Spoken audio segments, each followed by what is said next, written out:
I'd like to welcome everyone to the HRO Today educational podcast series. We're going to be highlighting the thoughts from some of the most impressive thought leaders in human resources and human resource services. Today we're joined by Michael Chalenski. Mike is the CEO of Css Inc. Css is a leading provider of pre-employment services and pre-employment background screening and other related HR services. So, Mike, welcome to the podcast. Can you tell us a little bit about Css Inc.? Yes. Well, first, Elliot, thank you for having me. Css is an award-winning global screening solution provider specializing in background checks, drug testing, health screening, and business process outsourcing solutions. Our company was really built from the customer backwards, and we really pride ourselves on providing the ultimate customer experience. Well, that's great. I'd also like to mention, when you say award-winning, Css is one of our most highly rated providers on pre-employment screening in our HRO Today magazine Screening Baker's Dozen customer satisfaction survey.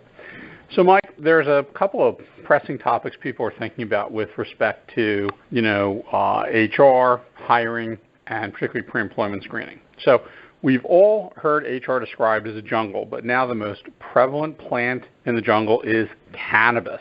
Marijuana deregulation at the state, but not federal level, is playing havoc with companies' approach to marijuana policies for both employees and candidates. So how are your clients trying to cope with the inconsistencies, at the legal level and still have a consistent HR approach? What can you tell us? Well, I mean, if you look at it, marijuana is kind of a very complex issue. I think there's about 30 states that, approximately right around there, that have allowed for medical use, and then approximately 9 states, that have allowed for recreational use. And I think just recently, President Trump came out with something that he'll probably support, a new bill that would return the decision-making back to the state level.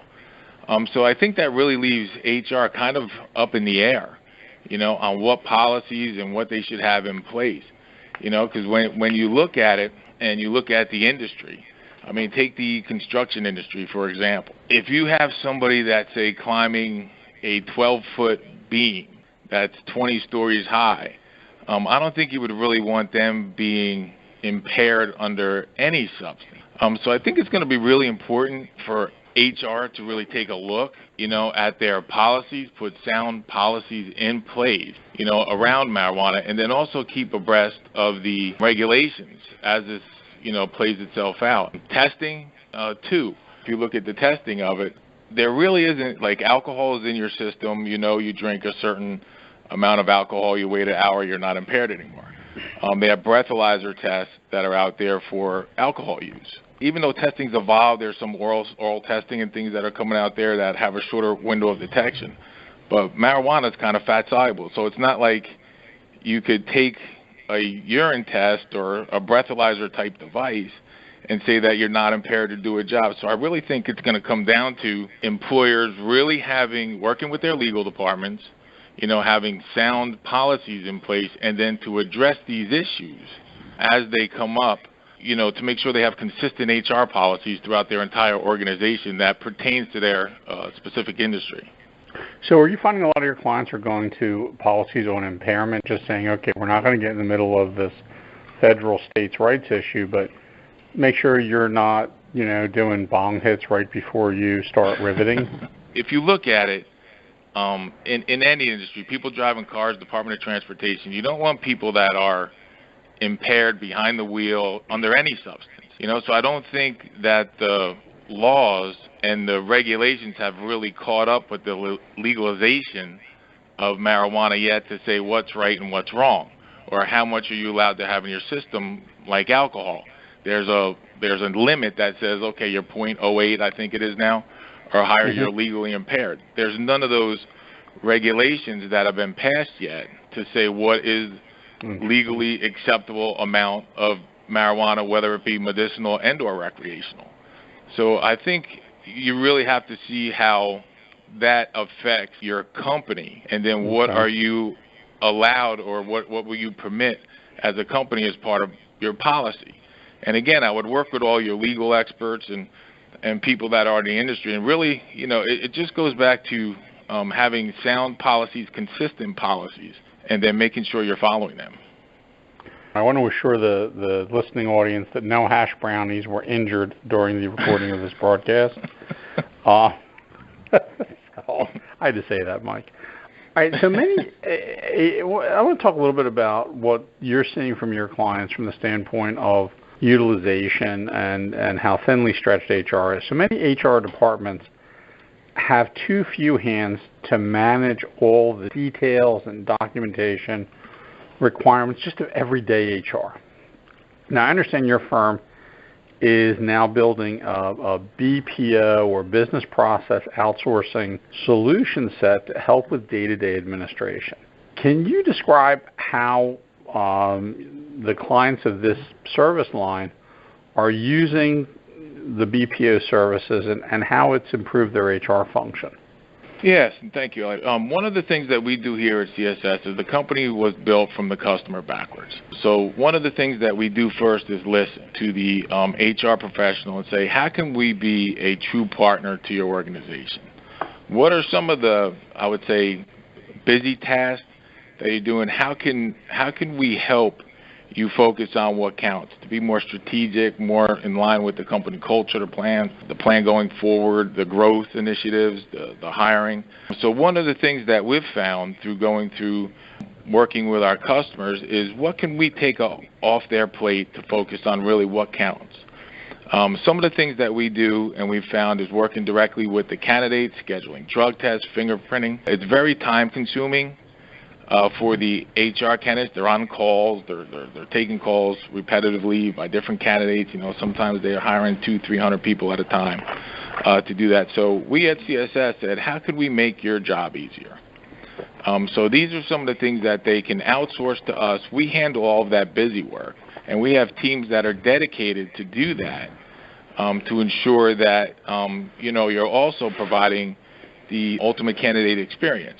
Because that's a big part of onboarding, to ensure the candidate, they have questions, how they're coming on board, when their drug test is, scheduling fingerprinting, things like that. So that's what we really take a lot of pride on. And then you move it over into custom reporting. A lot of people say that HR is a non-revenue producing function, but at the same time, it's a very important and integral part of a company to make sure it's running smoothly and you're getting the right talent on board and everything else. So a lot of times what we will do is, again, we'll work with the HR professionals to see what metrics is and everything that's important to them, and then provide them custom reports that they can bring into these meetings and say, here's what we have, here's how, especially the larger organizations, how are we billing out per location, how quick are they being onboarded, the speed, everything that they're doing. So we really work with them because each individual business is different, and we realize that here at CSS. So that's one of the things where we will work with the individual companies, and we have all the teams here to do it, to see how we can give them back time, not beyond just providing background check reports. How can we give them back time to help them and be a true partner to their organization? All right, and so that's interesting, and yeah, there's a lot of sort of busy work in administrative. So this is really file scheduling and support of the candidate experience. I want to ask you one more question in the time we have for the podcast, and I would encourage anyone who's interested in learning more about the BPO service to look at your website, csscheck360.com, correct? Yep, correct. All right, awesome.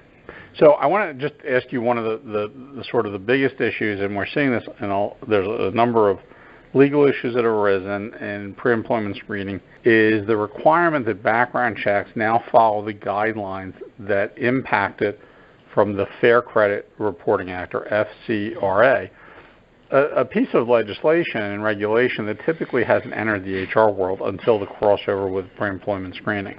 Mm-hmm. And while HR professionals know a lot about regulations, FCRA, not really one of them.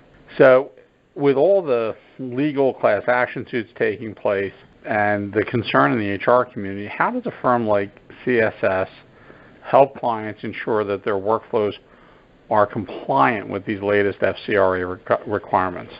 Yeah, well, the regulatory landscape is changing, and our industry has been heavily litigated, I would say, for about the past 8 to 10 years. So one of the things that what we do, and again, we don't give legal advice as a CRA. What we would do is make customers aware of certain decisions or legislation or case law that's been out there to provide them the information to make informed decisions.